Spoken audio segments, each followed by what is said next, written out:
the Idaho murder survivor is staying silent. In November 2022, the University of Idaho was rocked by a devastating tragedy that left 4 students dead. In the wake of the murders, the community was left reeling, and the university was quick to launch an investigation into the incident.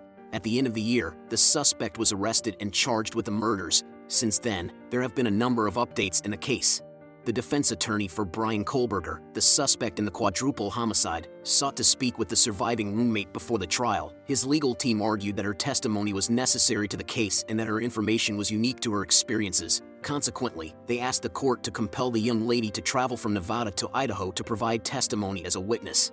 Initially, the surviving roommate contested the defense's subpoena. Her attorneys argued that if she had any more knowledge about the case, it would not be relevant to the defense's argument. Despite her reservations, the roommate eventually agreed to meet with the defense attorneys at the end of April 2023. It is unclear if the meeting has taken place yet. However, as of this post, no further updates have been released.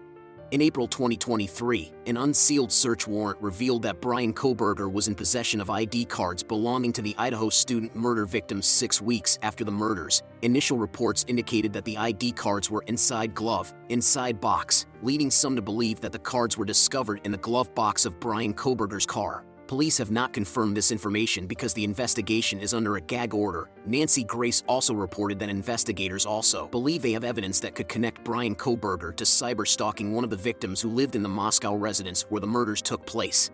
Brian Kohlberger recently enlisted the services of a very experienced and successful lawyer who has achieved a substantial number of successful results in court. One of her most notable accomplishments was overturning the conviction of a suspect featured on the popular television show America's Most Wanted. Though Brian has yet to enter a plea, his previous public defender, who handled his case before his extradition to Idaho, said Brian expects to be exonerated.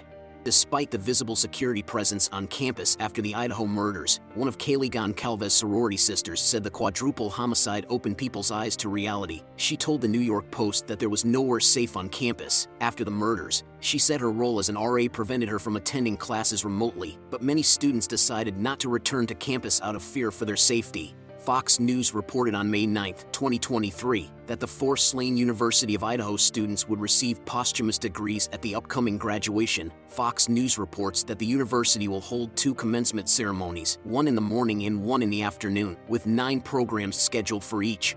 The morning ceremony, at 9:30, will award Madison Mogen a bachelor's degree in marketing, and Xana Kernodle receiving a certificate in marketing. Ethan Chapin will receive a certificate in recreation, sport, and tourism management, and Kaylee Goncalves will receive a bachelor's degree in general studies at 2 p.m.